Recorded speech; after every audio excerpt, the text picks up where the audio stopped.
আল্লাহ তাআলা বলছেন কামা বাদানা আউওয়ালা খালকিন নুঈদুহু, আমি যেইভাবে পৃথিবী সৃষ্টি করলাম একইভাবে পৃথিবীটাকে আমি ধ্বংস করে দেব। যেইভাবে আমি মানুষদেরকে সৃষ্টি করেছি, মৃত্যু বরণ করার সাথে সাথে আবার সব কিছু পচে গলে শেষ হয়ে গিয়েছে। আমি আল্লাহ তাআলা ইন ডে অফ জাজমেন্ট, কিয়ামতের দিন আবার সকল মানুষদেরকে পুনরুত্থান করব, জীবিত করব। আল্লাহু আকবার। আল্লাহ তাআলা বলছেন ওয়াদান আলাইনা, এটা আমি আল্লাহ তাআলা নিজের সাথে নিজের ওয়াদা। আল্লাহু আকবার। আল্লাহ নিজেই নিজের সাথে কি করেছেন? ওয়াদা করেছেন। ওয়াদান আলাইনা, আমি আমার নিজের সাথে ওয়াদা করেছি যে মানুষগুলো মৃত্যুবরণ করব। ইন ডে অফ জাজমেন্ট, কিয়ামতের দিন আমি এই মানুষগুলোকে আবার পুনরুত্থান করব। আল্লাহু আকবার। আপনি আমি হয়তো অস্বীকার করতে পারি, কিন্তু আল্লাহ তার নিজের সাথে ওয়াদা করেছেন। আল্লাহ অন্য কারোর সাথে ওয়াদা করেন নাই। আল্লাহ বলছেন ইন্না কুন্না ফাইলিন, আমার এই ওয়াদা রক্ষা করার দায়িত্ব এবং কর্তব্য একমাত্র আমি আল্লাহর। আল্লাহু আকবার। ফের হাজরিন, তাহলে কিয়ামতের কথা আমাদের স্মরণে আছে না নাই? কথা বলেন। বিশ্বনবী সাল্লাল্লাহু আলাইহি ওয়াসাল্লাম বুখারীর বর্ণনায় কিয়ামতের তথ্য দিতে গিয়ে বললেন, যেই দিন সূর্য পূর্ব দিক থেকে না উদিত হয়ে পশ্চিম দিক থেকে উদিত হবে, কিয়ামত যেই দিন শুরু হবে সেই দিন সূর্য পশ্চিম দিক থেকে উদিত হবে।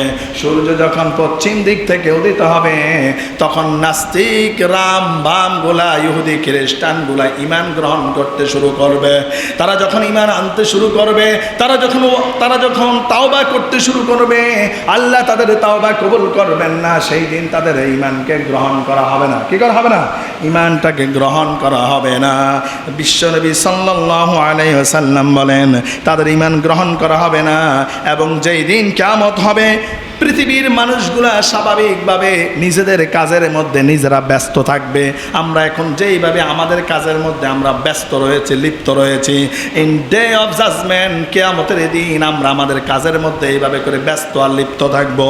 বিশ্বনবী সাল্লাল্লাহু আলাইহি ওয়াসাল্লাম হাদিস শরীফের মধ্যে বলেন, দোকানদার যারা আছে, ব্যবসায়িক যারা আছে, তারা কেনা বেচা করবে, বেচা কেনার মধ্যে লিপ্ত থাকবে। কাপড় দোকানদার কাপড়ের থাম থেকে কাপড় বের করবে, কাস্টমারের সাথে কথা বলবে, দরদাম করার আগে কিয়ামত শুরু হয়ে যাবে।